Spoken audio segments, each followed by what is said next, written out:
Breaking news. আজ বিকেল ৩টায় একনেক সভায় নবম পে স্কেল গ্যাজেট অনুমোদন করবেন মাননীয় প্রধানমন্ত্রী তারেক রহমান। প্রিয় সরকারি চাকুরিজীবী ভাই ও বোনেরা, আজকের সকালের আপডেট নিউজে আপনাদের স্বাগত। যারা আমাদের চ্যানেলে নতুন তারা এখনই চ্যানেলটি সাবস্ক্রাইব করুন, আর হ্যাঁ, অবশ্যই কমেন্ট করে জানাবেন আপনারা কে কোন জেলা থেকে আমাদের ভিডিওটি দেখছেন। তবে চলুন কথা না বাড়িয়ে আজকের সর্বশেষ সংবাদটি জেনে নিন। দেশের লাখ লাখ সরকারি চাকুরিজীবীর জন্য আজ এক ঐতিহাসিক দিন হতে চলেছে।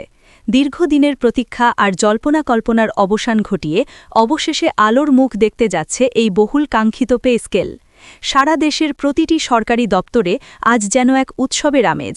সচিবালয় থেকে শুরু করে জেলা ও উপজেলা পর্যায়ের প্রতিটি অফিসে সবার দৃষ্টি এখন বিকেল ৩টার দিকে।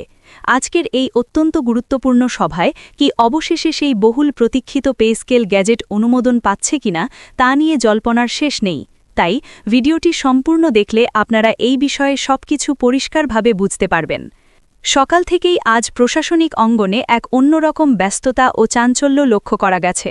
বিভিন্ন পর্যায়ের উচ্চপদস্থ কর্মকর্তা থেকে শুরু করে সাধারণ কর্মচারীরা মনে করছেন দীর্ঘদিন ধরে জমে থাকা বেতন বৈষম্য, দ্রব্যমূল্যের লাগামহীন ঊর্ধ্বগতি এবং নিম্ন ও মধ্যম গ্রেডের কর্মচারীদের ক্রমবর্ধমান আর্থিক চাপের কারণে সরকার এখন আর এই সিদ্ধান্ত কোনোভাবেই পিছিয়ে রাখবে না। ফলে আজকের এই একনেক সভা যেন লাখ লাখ সরকারি চাকুরিজীবী এবং তাদের পরিবারের জন্য একটি ভাগ্য নির্ধারণী মুহূর্তে পরিণত হয়েছে। গত কয়েক বছর ধরে দ্রব্যমূল্যের লাগামহীন ঊর্ধ্বগতিতে সরকারি চাকুরিজীবীদের, বিশেষ করে যারা ১১ থেকে ২০তম গ্রেডে চাকরি করেন, তাদের জীবনযাত্রা অত্যন্ত কঠিন হয়ে পড়েছে। বাজারে নিত্য প্রয়োজনীয় প্রতিটি জিনিসের দাম আকাশছোঁয়া। চাল, ডাল, তেল থেকে শুরু করে শাকসবজি বা মাছ, মাংস সবকিছুর দামই সাধারণ মানুষের নাগালের বাইরে চলে যাচ্ছে। বর্তমান পে স্কেলটি বেশ কয়েক বছর আগে প্রণয়ন করা হয়েছিল। সেই সময়ের বাজার দর আর বর্তমান সময়ের বাজার দরের মধ্যে এখন আকাশ পাতাল তফাত। একজন অফিস সহকারী বা ক্লার্ক যখন মাস শেষে তার সীমিত বেতন হাতে পান, তখন বাসা ভাড়া, বিদ্যুতের বিল, গ্যাসের বিল এবং পানির বিল পরিশোধ করতেই তার অর্ধেক টাকা শেষ হয়ে যায়। এরপর পরিবারের সবার মুখের খাবার জোগাড় করা, বৃদ্ধ মা বাবার ওষুধের খরচ মেটানো এবং ছেলে মেয়েদের পড়াশোনার খরচ চালাতে গিয়ে তারা রীতিমতো চোখে সর্ষে ফুল দেখেন। অনেক সময়ই তাদের আত্মীয় স্বজনের কাছ থেকে ধার দেনা করে মাসের বাকি দিনগুলো পার করতে হয়। এই অমানবিক কষ্ট থেকে মুক্তির জন্যই তারা দীর্ঘদিন ধরে রাজপথে আন্দোলন করেছেন এবং সরকারের উচ্চ পর্যায়ের কাছে নিজেদের যৌক্তিক দাবিগুলো তুলে ধরেছেন। মাননীয় প্রধানমন্ত্রী তারেক রহমান তাদের সেই আর্তনাদ শুনতে পেয়েছেন এবং অত্যন্ত সহমর্মিতার সাথে বিষয়টি বিবেচনা করেছেন। তাদের দাবি ছিল শুধু বেসিক বা মূল বেতন বাড়লেই হবে না, বর্তমান বাজারের সাথে সঙ্গতি রেখে বাড়ি ভাড়া ভাতা উল্লেখযোগ্য হারে বৃদ্ধি করতে হবে। শহরে বসবাসরত কর্মচারীদের আয়ের একটি বড় অংশ চলে যায় বাড়ি ভাড়ায়, তাই এই ভাতা বৃদ্ধি পেলে তাদের জীবনে বড় ধরনের স্বস্তি আসবে। পাশাপাশি চিকিৎসা ভাতা, যা বর্তমান প্রেক্ষাপটে একেবারেই অপ্রতুল, সেটিও সম্মানজনক হারে বাড়ানোর দাবি ছিল। যাতায়াত ভাতা এবং উৎসব ভাতাতেও বড় ধরনের সমন্বয় আনা হবে বলে আজকের গ্যাজেট নিয়ে প্রত্যাশা করা হচ্ছে। প্রধানমন্ত্রী তারেক রহমান দায়িত্ব নেওয়ার পর থেকেই দেশের সাধারণ মানুষ এবং চাকুরিজীবীদের জীবনমান উন্নয়নে বিভিন্ন যুগান্তকারী পদক্ষেপ গ্রহণ করছেন। আজকের এই একনেক সভাও তার একটি বড় প্রমাণ। সাধারণত একনেক সভায় দেশের বড় বড় উন্নয়ন প্রকল্প, অর্থনৈতিক পরিকল্পনা এবং প্রশাসনিক সিদ্ধান্তের অনুমোদন দেওয়া হয়, কিন্তু আজকের সভায় দেশের মানব সম্পদ অর্থাৎ সরকারি কর্মচারীদের আর্থিক উন্নয়নের বিষয়টি সর্বোচ্চ অগ্রাধিকার পাচ্ছে। এটি প্রমাণ করে যে বর্তমান সরকার একটি দক্ষ, দুর্নীতিমুক্ত এবং জনবান্ধব প্রশাসন গড়ে তুলতে বদ্ধপরিকর। আর একটা দক্ষ প্রশাসন গড়ে তুলতে হলে কর্মচারীদের আর্থিক নিশ্চয়তা এবং মানসিক শান্তি নিশ্চিত করা সবচেয়ে বেশি জরুরি। বিশেষ করে যারা ১১ থেকে ২০তম গ্রেডে কর্মরত, তাদের মধ্যে এই খবর নিয়ে সবচেয়ে বেশি উচ্ছ্বাস দেখা গেছে।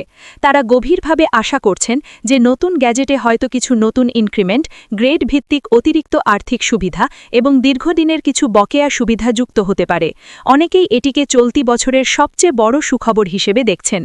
আজ গ্যাজেট অনুমোদন হওয়ার পর সবার মনে যে প্রশ্নটি জাগবে তা হল এটি কবে থেকে কার্যকর হবে।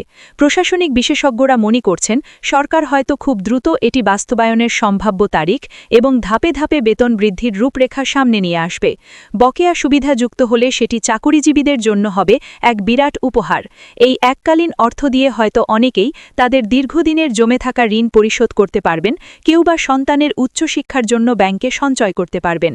অর্থনীতিবিদরা মনে করছেন সরকারি চাকুরিজীবীদের বেতন বৃদ্ধি পেলে এর একটি ইতিবাচক প্রভাব পড়বে সমগ্র দেশের অর্থনীতিতেও। কর্মচারীদের ক্রয় ক্ষমতা বাড়লে স্থানীয় বাজারগুলোতে বেচাকেনা বাড়বে, যা সামগ্রিক অর্থনীতিকে সচল রাখতে সাহায্য করবে। আজকের সভা তাই শুধু একটি প্রশাসনিক বৈঠক নয়, এটি লাখো পরিবারের আশা ও আকাঙ্ক্ষার কেন্দ্রবিন্দুতে পরিণত হয়েছে। সরকারি চাকুরিজীবী থেকে শুরু করে অবসরপ্রাপ্ত কর্মকর্তা, বিভিন্ন কর্মচারী সংগঠন এবং সাধারণ মানুষও এখন তাকিয়ে আছেন সেই সভার দিকে। যদি আজকের এই একনেক সভা থেকে পে স্কেল গ্যাজেট অনুমোদনের বড় ঘোষণা আসে, তাহলে সেটি দেশের প্রশাসনিক ইতিহাসের একটি অত্যন্ত গুরুত্বপূর্ণ মাইলফলক হবে। বহুদিনের অপেক্ষা, অসংখ্য আলোচনা, জল্পনা কল্পনা এবং দীর্ঘ প্রত্যাশার পর এই সিদ্ধান্ত লাখো মানুষের জীবনে স্বস্তি ও আনন্দের নতুন এক অধ্যায় শুরু করতে পারে। যারা নিজেদের জীবনের সেরা সময়টা দেশের সেবায় বিলিয়ে দিচ্ছেন, তাদের জন্য রাষ্ট্রের এই উপহার সত্যিই এক বিশাল প্রাপ্তি। তাই এখন সবার চোখ একটা দিকেই, আজ সেই ঐতিহাসিক একনেক সভা, যেখানে হয়তো সরকারি চাকুরিজীবীদের বহু প্রতীক্ষিত স্বপ্ন অবশেষে বাস্তবে রূপ নিতে চলেছে।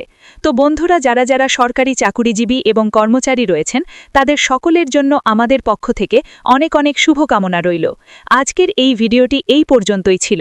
আশা করছি আজকের এই ভিডিওটি থেকে আপনারা অনেক উপকৃত হয়েছেন। পরবর্তী আপডেট পেতে আমাদের সাথেই থাকুন। ভিডিওটি খুবই জরুরি, তাই দয়া করে সবার সাথে ভিডিওটি শেয়ার করতে ভুলবেন না। আর নতুন ভিডিও আপডেট পেতে এখনই চ্যানেলটি সাবস্ক্রাইব করুন।